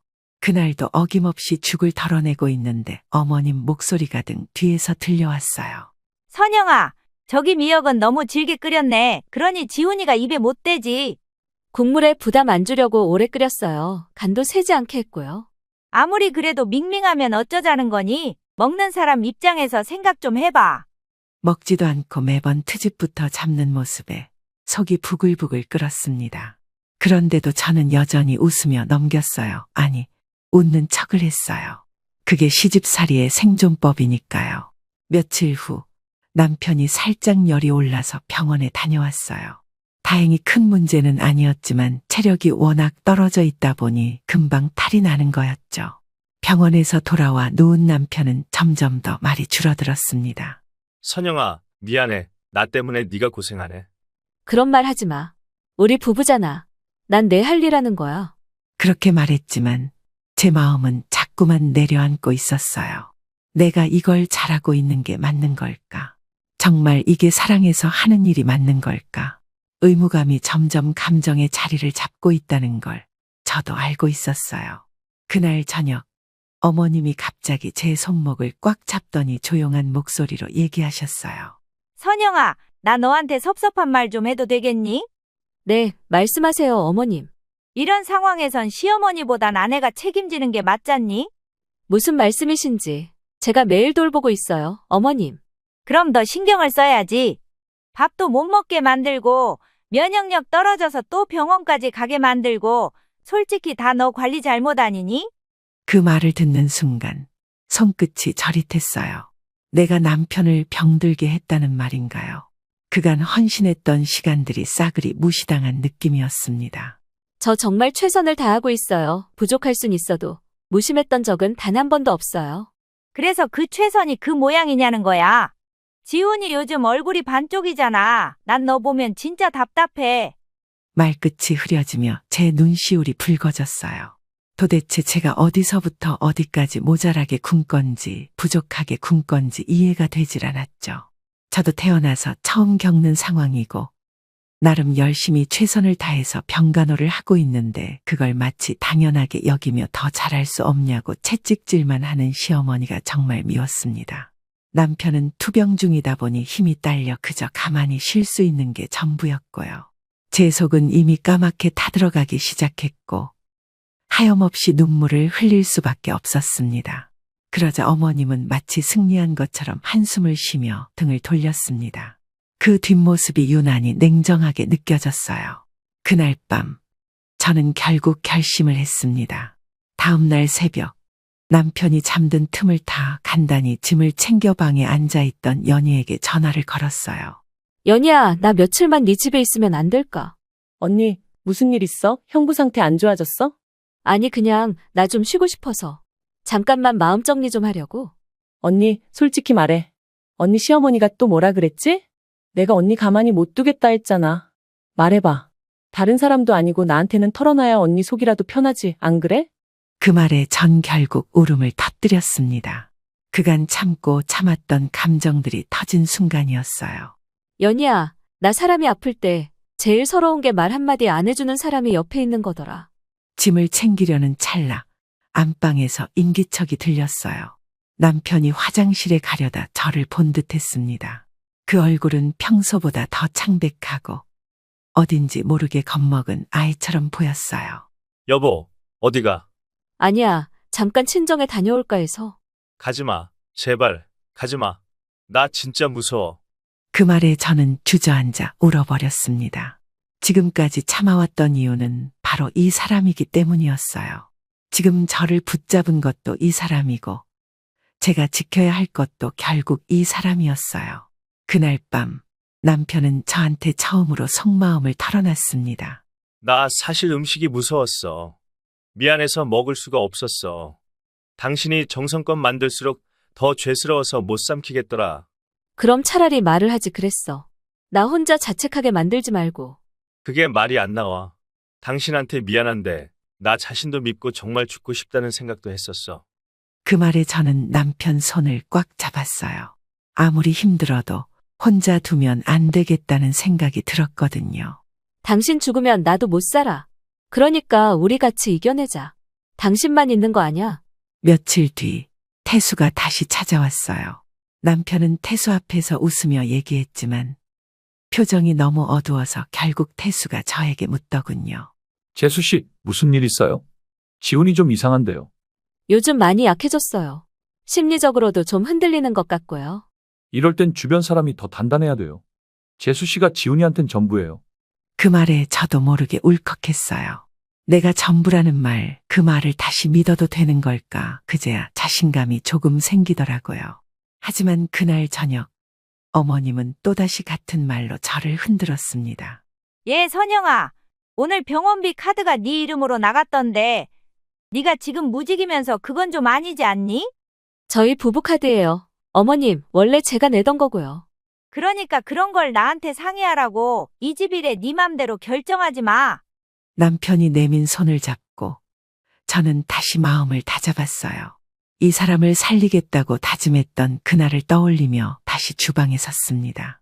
이번엔 죽이 아닌 약밥처럼 새콤달콤한 영양밥을 만들기로 했어요.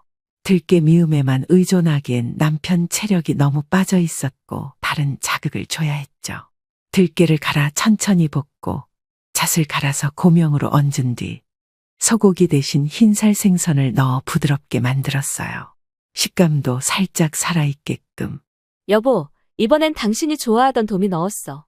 죽보단 쫀득한 맛이 있으니까 한 입만 먹어볼래? 남편은 멍하니 밥을 바라보다 조심스럽게 고개를 끄덕였습니다. 저는 얼른 숟가락을 들어 조심스럽게 떠먹여줬어요. 첫 입이 들어간 순간 남편 눈가가 붉어졌습니다. 오랜만에 밥 먹는 기분이다. 고마워, 여보. 순간 숨이 멎는 줄 알았어요.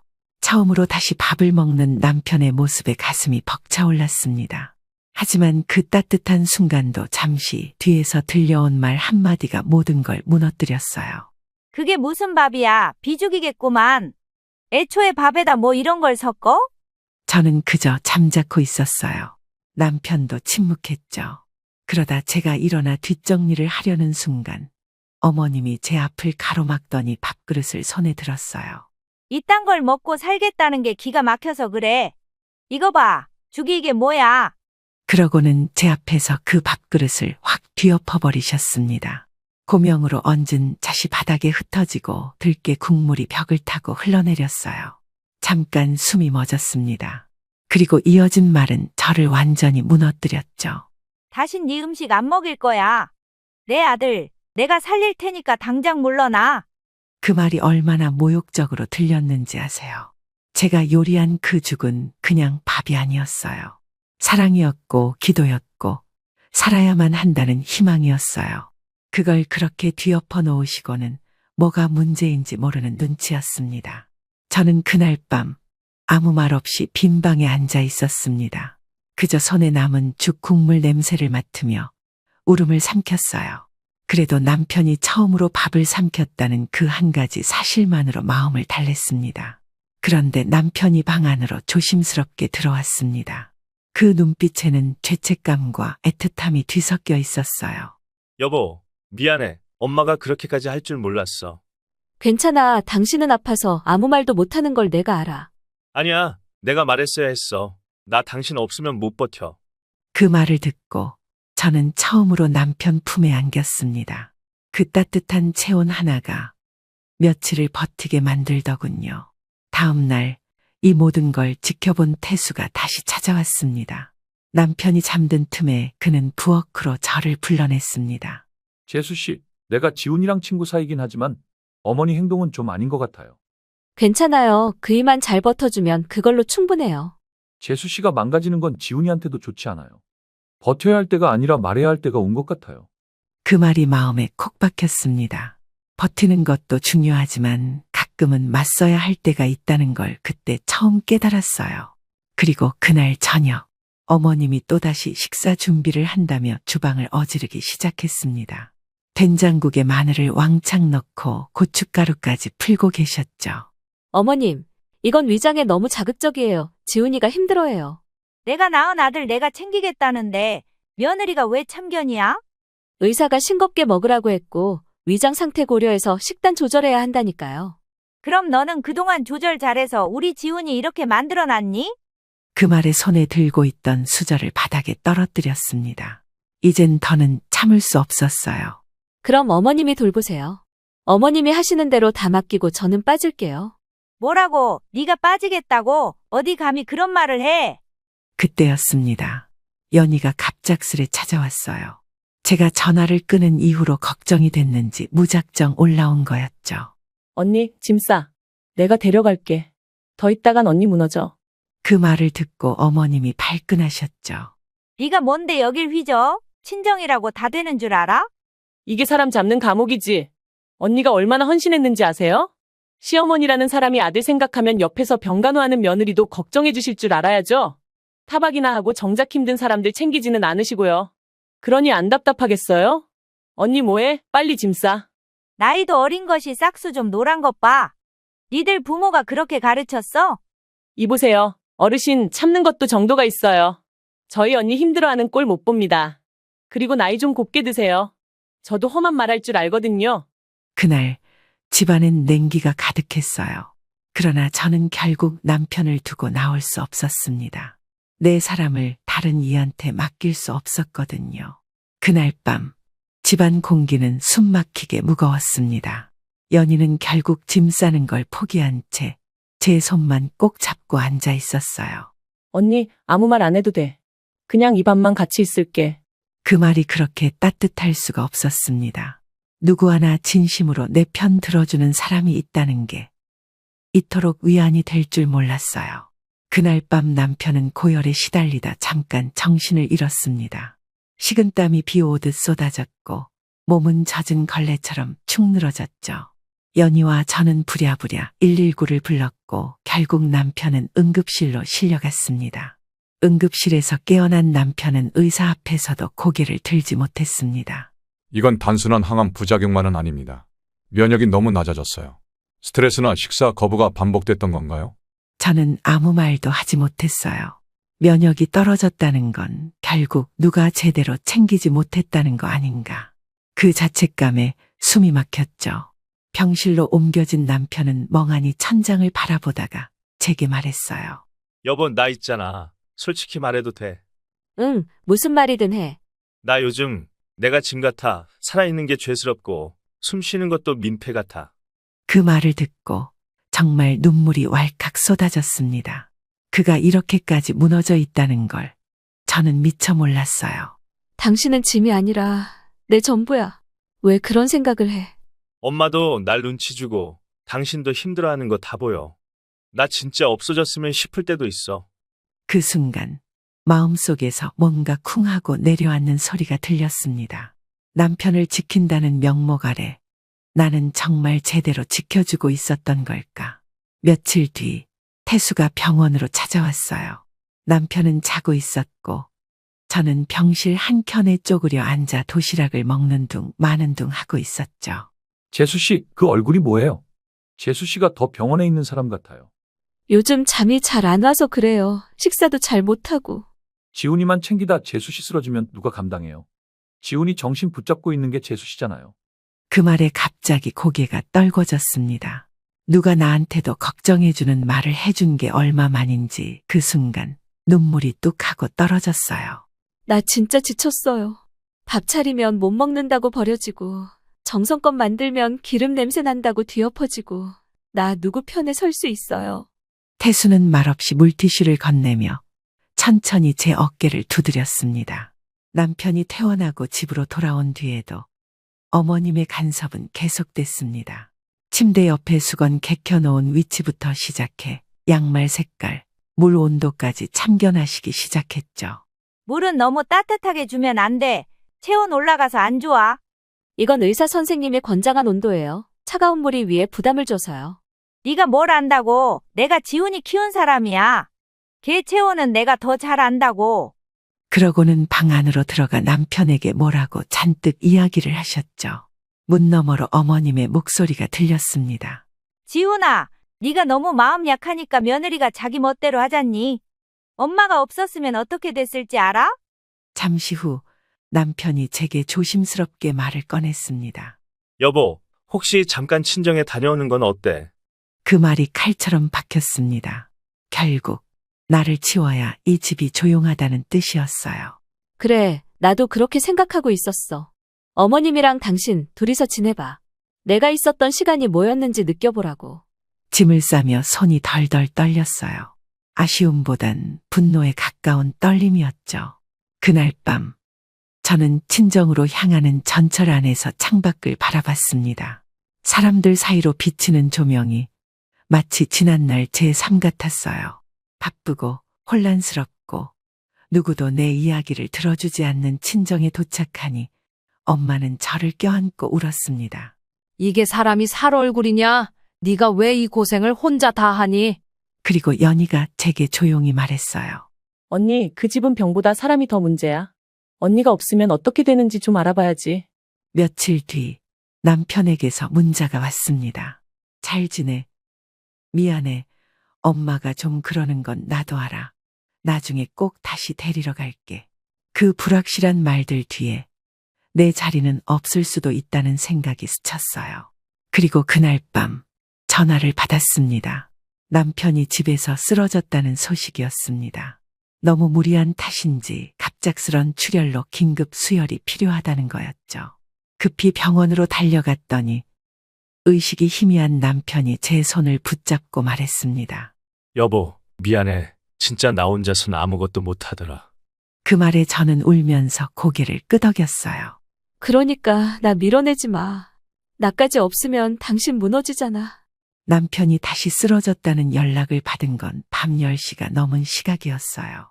불 꺼진 친정 마당에서 전화를 붙잡고 발만 동동 굴렀죠. 병원 도착하자마자 응급실 앞 의자에 주저앉았는데 심장이 가슴을 쿵쿵 두드렸어요. 수술은 없었지만 긴 수혈과 고농도 항생제 투입으로 상태를 겨우 안정시켰고 중환자실이 아닌 일반 병실로 옮기게 되었다는 말을 듣고서야 그제야 숨을 돌렸습니다. 얼굴이 창백한 남편은 눈을 감은 채 누워 있었어요. 한참을 가만히 바라보다 저는 남편 손등을 살짝 잡았어요. 여보, 눈 좀 떠봐. 나왔어. 당신 곁에 다시 왔다고. 그때 남편의 손가락이 살짝 움직였고 희미하게 눈꺼풀이 들썩였어요. 응, 나야. 당신 아프다는데 내가 어떻게 안 와? 가지 말라고 했지. 내가 잘못했어? 저는 고개를 세차게 흔들며 남편 손을 꼭 쥐었어요. 그 순간만큼은 아무 말도 필요 없었습니다. 이틀 뒤 남편은 조금씩 회복해갔고 주치의도 긍정적인 반응을 보였어요. 문제는 다시 돌아온 시어머니였어요. 그분은 병실 문을 열자마자 이런 말씀을 하셨습니다. 내가 안 챙기니까 또 이 꼴이야. 그 와중에 넌 왜 며칠씩 연락이 없니? 전 그냥 잠깐 거리를 둬야겠다고 생각했어요. 너무 많은 일이 있었으니까요. 네가 할 일이 거리 두기야? 며느리란 게 책임질 생각은 안 하고 꼭 도망만 쳐. 그 말에 저는 입술을 꾹 다물었습니다. 이젠 반박하기보단 지켜보자는 생각이었어요. 어차피 말로는 어머님을 이길 수 없다는 걸 저는 누구보다 잘 아니까요. 그날 밤 남편이 조심스럽게 제 손을 잡고 말했어요. 여보, 나 이제 진짜 정신 차릴게. 내가 너무 당신만 혼자 서게 했어. 괜찮아. 이미 지나간 일이야. 이젠 우리 둘만 생각하자. 아니야. 엄마한테도 내가 당신 편이라는 거 이번엔 말할 거야. 저는 그 말이 현실이 되리라고는 사실 기대하지 않았어요. 하지만 다음 날 정말 남편이 어머님 앞에서 저를 두둔했습니다. 엄마, 제발 선영이한테 그만하세요. 내가 약하니까 선영이한테 너무 많은 짐이 가는 거예요. 너 지금 엄마 말에 반박하는 거니? 이게 다 누구 때문인데? 아니요. 누구 때문이 아니라 제 책임이에요. 제가 못해서 아픈 거고 아파서 선영이 힘든 거예요. 그걸 지금 며느리 감싸면서 엄마한테 하는 말이야? 맞아요. 저는 선영이 없었으면 진작 무너졌어요. 엄마는 인정 안 해도 전 인정해요. 그 말을 듣고 어머님은 입을 꾹 다물고 돌아섰고 저는 멍하니 남편 얼굴만 바라봤습니다. 저 사람 입에서 내 편이라는 말이 나올 줄은 정말 몰랐거든요. 며칠 후 연희가 간단한 간식을 챙겨 병문안을 왔어요. 남편은 자세를 조금 고쳐 앉아 연희에게 고개를 숙였습니다. 처제, 지난번에 우리 엄마가 처제한테 너무했지. 정말 미안하다. 내가 대신 사과할게. 괜찮아요, 형부. 언니는 원래 사람 하나 끝까지 책임지는 스타일이에요. 단지 그걸 알아봐주는 사람이 필요했던 거예요. 사돈어른도 나름 힘드시니까 답답하시니까 그랬겠죠. 그 말에 남편은 작게 고개를 끄덕였고 저는 연희의 말이 너무 고마웠습니다. 나도 누군가에게는 믿을 만한 사람이라는 사실이 다시금 위로가 됐어요. 병원 퇴원 하루 전날 남편은 다시 손을 꼭 쥐고 제게 말했습니다. 나 태어나면 엄마랑은 좀 거리 둘 거야. 우리 집에 들어오시는 것도 좀 조심스럽게 얘기할게. 당신 괜찮겠어? 그 말 꺼내는 거 쉽지 않을 텐데. 그래도 해야 돼. 당신을 지켜야 나도 다시 살아날 수 있을 것 같아. 그 말이 이번엔 참 믿음직스러웠습니다.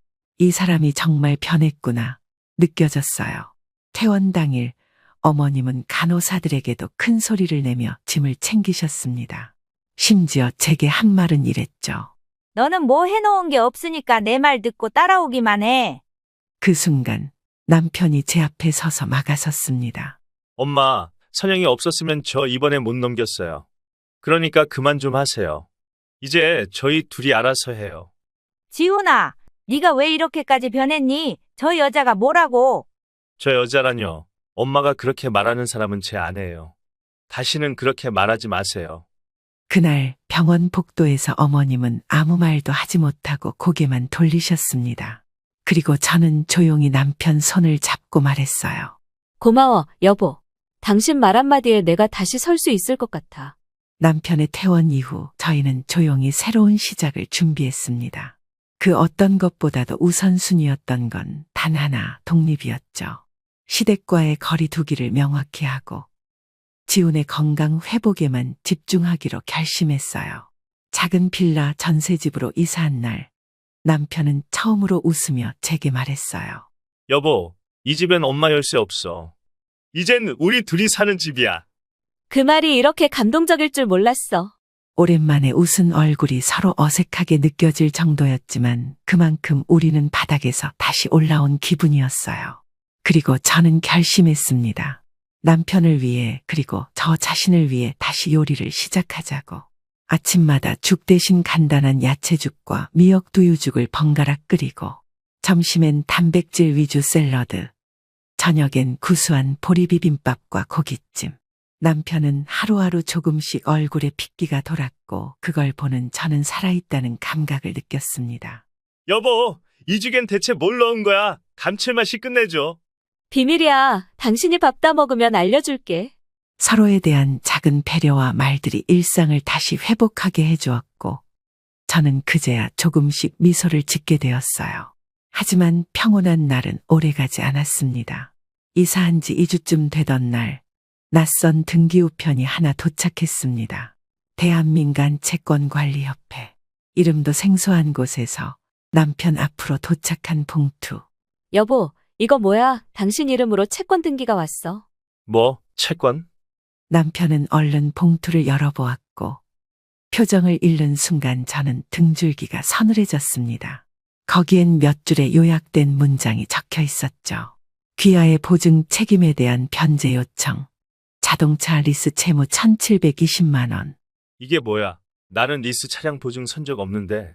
그 순간 저는 머릿속이 하얘졌어요. 병이 걸리기 전 남편은 분명 누구보다 꼼꼼한 사람이었고 가족 이외의 동거래는 절대 하지 않았던 사람입니다. 며칠간 우리는 정신없이 은행과 채권관리사무소를 오갔고 마침내 밝혀진 진실은 충격 그 자체였어요. 남편이 입원하기 직전 어머님이 중고차를 한 대 구입하면서 아들 명의라면 금리가 싸게 나온다는 말에 사인해 달라고 한 거였죠. 당시 남편은 항암 전 검사를 받으며 정신이 없던 시기였고 무심결에 서명한 그 종이 한 장이 지금의 1,700만 원 채무로 돌아온 거였어요. 돈이 없던 건 아니었지만 간병을 하며 직장을 그만둔 탓에 벌이가 멈춰진 상태였고 수술비와 병원비로 큰 지출을 했던 터라 여유가 없는 상황이었습니다. 당분간 알뜰하게 살면서 혹시 모를 상황에 대비해야 했고 앞으로 남편과 함께 더 잘 살고 싶다는 생각만 가득했는데 그 생각을 모조리 짓밟히는 것 같은 기분이었습니다. 저는 머리를 쥐어뜯고 싶을 정도로 분노가 치밀었습니다. 그때 남편은 멍한 얼굴로 제게 이렇게 말했어요. 미안해. 내가 그땐 그냥 엄마가 잠깐 사인만 해달라고 해서. 여보, 어머니는 잠깐이라 그러셨고 잠깐이 아니라 아주 제대로 인생을 망쳐놨어. 당신 아픈 거 뻔히 알면서 우리 사정 뻔히 알면서 어떻게 이러실 수 있어. 나 이거 그냥 못 넘어가. 바로 그날 저는 시어머니에게 전화를 걸었습니다. 아니, 통보를 했습니다. 어머님, 저희가 받은 등기 다 확인했어요. 어머님이 하신 거 다 알아요. 뭐가 어쨌다고? 아들이 좀 도와줄 수도 있는 거지. 그걸 이렇게 따지고 들어? 이건 도와주는 게 아니라 남의 병수 바라는 와중에 뒤통수 친 거예요. 저희 부부 앞으로 남의 빚을 앉혀놓으셨다고요. 저희 상황 아시면서 어떻게 이러세요? 한마디 상의도 없이요. 아유 참, 그깟 돈 좀 밀렸다고 사람 잡네. 내가 다 갚을 거였어. 언제요? 이번에도 안 들켰으면 그냥 넘어가려고 했던 거잖아요. 이건 명백한 사기예요. 정말 생각이 있으신 건지 모르겠어요. 저한테 그렇게 닥달하시더니 어머니는 뭐 하나 제대로 하시는 게 없으시네요. 아들 빨리 낫게 하고 싶으시다면서 더 열불나게 하시는 건데요. 지금 저희랑 한번 해보자는 거예요. 뭘 그렇게까지 말하니? 나 원참. 어머님은 말끝을 흐리다 전화를 끊었습니다. 그 뒤로 전화는 받지 않았고 연락도 두절되었죠. 며칠 뒤 남편은 말없이 서류들을 정리해 책상 위에 올려놓고 말했어요. 이거 다 내가 책임질게. 당신 이름은 절대 안 묻히게 할 거야. 아니야, 이건 우리 일이야. 당신이 책임질 게 아니라 우리가 같이 해결하는 거야. 사실 분하고 억울했지만 저는 그 순간부터 다른 감정이 하나 생겼어요. 이젠 우리 둘밖에 없다는 절박함 속에서 생겨난 강한 결속감이었습니다. 며칠 뒤 태수가 찾아왔습니다. 상황을 들은 그는 잠시 말이 없더니 이렇게 말하더군요. 재수 씨, 돈 문제는 제가 좀 도와볼게요. 제 후배 중에 법률 자문 쪽 일하는 애 있어요. 채권 정리부터 시작해야 해요. 그 말에 고개를 숙이며 진심으로 말했습니다. 정말 감사해요, 태수 씨. 사실 우리 부부 누구한테 손 벌리는 것도 처음이에요. 형수님은 손 벌리는 게 아니라 옆에 사람 손 잡은 거예요. 그 말이 얼마나 따뜻했는지 몰라요. 살면서 가장 힘든 순간이 닥쳤을 때 손 내밀어주는 사람의 말 한마디가 사람을 다시 일으킵니다. 며칠 뒤 연희도 엄마 손 붙잡고 집에 찾아왔습니다. 엄마는 절 보자마자 손을 덥석 잡고 말했어요. 선영아, 세상에 무슨 며느리가 시어머니 빚까지 책임져야 하니? 그 집 이제 끊어야지. 언니, 이제 그만 짊어져. 누가 봐도 언니만 손해보는 삶이야. 그날 밤 저는 처음으로 남편에게 차분히 제안을 했습니다. 여보, 우리 법적으로 정리할 수 있는 거 다 해보자. 합의든 고소든 우리 이름 더는 깎이면 안 돼. 그래, 나도 이젠 더 이상 엄마 뒤에 숨고 싶지 않아. 우리 둘의 삶부터 살자. 남편과 저는 채무 정리를 위한 법률 상담을 받기 시작했어요. 태수의 소개로 만난 법률 자문 변호사는 첫 마디부터 이렇게 말했죠. 이건 명백한 사문서 위조 및 대리 서명 유도입니다. 형사 고소 가능합니다. 그 말을 듣는 순간 남편은 얼굴을 감싸쥐었습니다. 엄마라는 두 글자가 법 앞에서 피의자가 되는 상황이 너무도 괴로웠던 거죠. 정말 고소까지 가야 하는 걸까? 진짜 그렇게 해야만 되는 걸까? 여보, 우리가 선택할 수 있었던 기회는 이미 넘겨졌어. 지금은 우리를 지키는 방법뿐이야. 그 말에 남편은 한참을 말없이 앉아 있었고 마침내 조용히 고개를 끄덕였습니다. 며칠 뒤 남편은 직접 어머니에게 전화를 걸었습니다. 이전과 달리 그의 목소리는 단호했어요. 엄마, 나야. 엄마가 내 이름으로 리스 계약한 거 다 확인했어. 그게 뭔 대수라고. 애미가 조금만 도와달라는데 그게 그렇게 잘못됐냐? 잘못됐지. 그걸 왜 몰래 했는데? 왜 말도 없이 날 보증인으로 세웠는데? 명백한 사기야. 내가 지금 돈을 버는 상황도 아니고 맨날 아파서 항암 치료에 뭐에 허덕이고 있는데 그런 상황에서 엄마는 엄마 편하자고 그런 짓을 해. 엄마가 정말 내 엄마 맞아? 엄마가 언제 너를 해치려는 마음으로 그랬겠니? 그냥 잠깐 필요해서 그런 거야. 엄마, 이제 그 잠깐이 우리한테 빚으로 돌아갔어. 엄마는 모르지. 집세 빠져나가고 약간 밀어가며 버티는 삶이 어떤지. 그 말에 어머니는 처음으로 말문이 막혔습니다. 그리고 저는 수화기를 넘겨받아 마지막 경고를 했어요. 어머님, 이게 마지막 말씀드리는 거예요. 이 채무 저희가 감당 못합니다. 더는 가족이니까 같은 말로 책임 돌리지 마세요. 며칠 뒤 변호사를 통해 법적 대응을 위한 서류들을 정리했고 내용 증명을 보냈습니다. 명의도용 및 채권 책임에 대한 변제 요청. 그날 밤 남편은 처음으로 저에게 내 과거 얘기라며 조심스럽게 말을 꺼냈습니다. 사실 엄마가 아버지 돌아가시고 나서 많이 힘들어했어. 그때부터 무리하게 형제들 학자금까지 다 떠안고 결국 내 이름으로도 몇 번 신용카드를 만들었었지. 저는 그 얘기를 듣고도 놀라지 않았어요.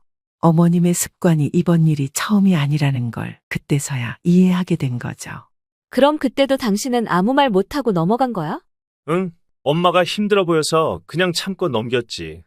그리고 결혼하고 나선 더 그러면 안 된다고 생각했는데. 결혼 10년 차, 이제서야 꺼내는 고백이었습니다. 그동안 말없이 버티던 그의 얼굴이 너무도 안쓰러워 보였어요. 며칠 후 내용 증명을 받은 시어머니가 집 앞까지 찾아왔습니다. 너희가 사람한테 이럴 수 있냐? 엄마한테 고소 운운하고 내용 증명까지 보내고 이게 인간이야? 남편이 말없이 문을 열자 어머니는 현관문 앞에서 짐짝처럼 주저앉으며 소리쳤어요. 지훈아, 내가 너 키우면서 어떤 희생했는지 기억 안 나니? 너 대학 등록금 때문에 내가 몇 년을 식당일 했는지 몰라? 그 말에 남편이 조용히 말했습니다. 기억나. 그래서 감사했고, 그래서 지금까지도 말 안 했어. 근데 엄마, 고마운 사람한테 이러면 안 되는 거야. 아들 인생을 팔아넘긴 거야. 어머니는 얼굴이 굳더니 이내 저를 향해 눈을 흘겼습니다. 이 여자가 이간질한 거잖아. 네가 옛날처럼만 있었으면 이런 일 없었어. 이 집안 망쳐놓은 게 다 며느리야. 그 순간 저는 더는 참지 않았습니다. 아니요, 어머님. 이 집안은 어머님이 자기 이름 아닌 사람 이름 빌려 쓰는 순간부터 망가지기 시작한 거예요. 남의 인생 망치고도 미안하단 말 하나 없으시잖아요. 그리고 저한테 늘 말씀하시던 거 있죠? 집안에 여자가 잘 들어와야 한다고. 그거 제가 아니라 어머님 두고 하는 말 같아요. 저도 할 만큼 했고 어머님한테 그런 소리 안 듣고 싶고요. 저도 더 이상 어쩔 도리가 없네요. 법대로 하시죠. 그날 밤 어머니는 결국 문을 박차고 나갔습니다. 그 뒤로 연락은 두절. 남편은 흔들리는 목소리로 말했어요. 이런 게 정말 단절이겠지. 엄마가 평생 안 돌아볼 수도 있겠지. 그래도 우리가 지금 이 길을 택한 건 살기 위해서야. 다시는 누구한테 휘둘리지 않기 위해서야. 며칠 후 병원에 다녀온 길에 편의점에서 삼각김밥을 사들고 집에 돌아오던 길. 문 앞에 작은 택배 상자가 놓여 있었어요. 보낸 사람 없음. 내용물은 낡은 수첩 한 권과 오래된 사진 몇 장이었습니다. 남편은 수첩을 펼치다 눈이 붉어졌습니다. 그 안엔 고등학교 시절 어머니가 적어둔 학자금 모금 내역과 교복값 장부가 빼곡히 적혀 있었죠. 마지막 페이지엔 이런 글이 쓰여 있었어요. 지훈이 인생에 민폐되지 말자. 나중엔 꼭 직접 사과하자. 남편은 조용히 수첩을 덮으며 말했습니다. 아마 엄마가 마지막으로 보내는 방식이었나 봐. 직접은 못 오고. 저는 조용히 그의 어깨에 손을 얹었습니다. 그래도 우리가 마주해야 할 건 과거보다 지금이야. 우리가 바꿔야 할 건 어제가 아니라 내일이야. 그날 밤 남편은 처음으로 미소를 지었습니다. 나 진짜 좋아지는 것 같아. 몸도 마음도 그게 다 당신 덕이야. 저는 아무 말 없이 그의 손을 잡았습니다. 그 손엔 더 이상 죄책감이 아니라 미래를 향한 온기가 느껴졌어요. 햇살이 아침 창을 비추는 그날, 남편은 오랜만에 혼자서 옷을 입고 나왔습니다. 한 손엔 책, 한 손엔 차가운 물컵이 들려 있었죠. 그 작은 변화가 너무도 반가워서 저는 주방에서 젓던 국을 내려놓고 문 앞에 섰어요. 어머, 오늘은 스스로 일어났네? 무슨 일 있어? 그냥 오늘은 누워있기 싫더라. 바람도 좋고 기분도 괜찮아. 그 말 한마디가 저에겐 어쩌면 몇 달치 선물 같았습니다. 병이라는 게 무서운 건 몸보다 마음을 먼저 병들게 한다는 거니까요. 그날 점심, 저희는 오랜만에 거실 테이블에 나란히 앉아 밥을 먹었습니다. 김이 모락모락 나는 들깨미역국 그리고 고구마조림, 새콤달콤한 무생채까지. 남편은 미소 지으며 국 한 숟가락을 입에 넣었습니다. 이 맛 진짜 오랜만이다. 아픈 동안엔 이런 것도 꿈이었어. 그러니까 말야, 꿈 깨고 얼른 밥 다 먹어. 오늘은 기분 좋은 날이니까. 그런 평범한 한 끼가 이렇게나 소중할 줄 예전엔 상상도 못했습니다. 오후엔 태수가 잠깐 들렀습니다. 남편의 얼굴을 보자마자 한마디 했죠. 어이, 살아있네. 머리에도 색 돌아왔고 얼굴도 덜 말랐고. 야, 죽다 살아나니까 네 말도 반갑다. 농담이 아니라 진짜야. 태수는 남편의 어깨를 툭툭 치며 조용히 웃었어요. 그리고 조심스럽게 말했죠. 재수 씨, 지훈이 이제 슬슬 몸 풀고 일도 알아보면 좋을 것 같아요. 복귀는 아직 이르지만 준비는 해야 하잖아요. 저도 그렇게 생각했어요. 사실 요즘 이 사람 책도 많이 보고 있어요. 남편은 고개를 끄덕이며 말했습니다. 이젠 내가 살아있다는 실감이 나. 다시 사회로 나가보고 싶어. 그 말에 저는 조용히 고개를 숙였습니다. 며칠 후 연희가 집에 놀러 왔습니다. 연희는 남편을 보며 놀란 듯 외쳤습니다. 형부, 진짜 좋아지셨네요. 누가 봐도 다시 사회생활 열심히 하는 사람 같아요. 그래, 내가 보기엔 아직 멀었는데 그래도 그렇게 봐줘서 고마워. 연희는 저를 부엌 한쪽으로 데리고 가더니 작게 말했어요. 언니, 이제 진짜 끝났어. 그 긴 밤도 아픈 시간도 다 지나갔어. 응, 나도 그렇게 믿고 있어. 그 말이 위로였고 선언이었고 다짐이기도 했습니다. 어느 날 남편은 병원에서 최종 항암경과 검사 결과를 받았습니다. 의사는 차분하게 말했어요. 수치가 안정적입니다. 이제 3개월 주기로 정기 검진만 받으시면 됩니다. 회복력도 좋고 식이 상태도 양호하십니다. 그 말을 듣자마자 남편은 제 손을 덥석 잡았습니다. 여보, 우리 진짜 해냈다. 우리 진짜 끝까지 왔어. 그 말에 저는 고개만 끄덕였습니다. 눈물이 앞을 가렸거든요. 끝이란 단어가 이렇게 눈부신 날이 있다니 그저 감사할 뿐이었어요. 그날 저녁 남편은 갑자기 반찬을 직접 만들어 보겠다고 했습니다. 주방에 서서 도마를 두드리는 모습이 얼마나 서툴고 귀여운지 몰라요. 선영 셰프님, 이 된장국 간 좀 봐주시죠. 이야, 드디어 요리 동업자 생겼네. 간은 합격이야. 그 작은 웃음 속에 지난 시간의 모든 고생이 녹아내렸습니다. 며칠 뒤 생각지도 못했던 사람이 집 앞으로 찾아왔어요. 바로 연락이 두절되었던 시어머니였습니다. 그분은 마른 몸에 검은 모자를 눌러쓴 채 조용히 현관문 앞에 서 있었죠. 남편이 문을 열자마자 말했습니다. 지훈아, 나 잠깐 얼굴만 보고 가려고 왔다. 엄마, 왜 이제 왔어? 잠시 침묵이 흘렀고 어머니는 저를 향해 고개를 숙였습니다. 선영아, 미안했다. 그땐 나도 정신이 없었어. 돈이 급했었고 그래서. 어머님, 그 말이 꼭 지금이어야 했는진 모르겠지만 그래도 와주셔서 감사합니다. 남편은 어머니를 조용히 거실로 안내했고 차 한 잔을 앞에 두고 오랜만에 셋이 앉게 됐습니다. 그리고 아주 조심스러운 대화들이 오고 갔습니다. 그동안 서로 무슨 생각을 하며 살았는지 마음속에서 우러나오는 말들을 했던 것 같아요. 우리는 용서라는 단어를 꺼내진 않았지만 이해라는 감정은 조용히 오고 갔어요. 며칠 뒤 남편은 조심스레 이력서를 쓰기 시작했습니다. 한참을 머뭇거리던 그가 드디어 자신의 이름을 적는 걸 보며 저는 속으로 환호했어요. 이 사람이 진짜 돌아오고 있구나. 이제 내가 당신도 좀 웃게 만들어야지. 여보, 나 잘할게. 잘 살아볼게. 우리 이제 아프지 말고 살아. 서로 하나도 놓치지 말고. 그날 밤 둘이 나란히 누워 창밖을 바라보며 저는 물었어요. 당신은 지금이 어떤 기분이야? 응, 그냥 따뜻해. 아무 일도 없는 평범한 하루가 이렇게 감사할 수 있다는 걸 처음 알아. 그 말에 저는 남편 손을 살짝 잡으며 속삭였어요. 나도 그래. 당신이 살아있고, 내가 옆에 있고, 밥 한 끼 같이 먹을 수 있는 오늘이 기적 같아. 그렇게 우리에겐 다시 평범한 일상이 찾아왔습니다. 특별할 것 없는 하루. 하지만 누구보다 치열하게 살아남은 둘만의 이야기였기에 그 평범함은 곧 가장 큰 축복이었죠.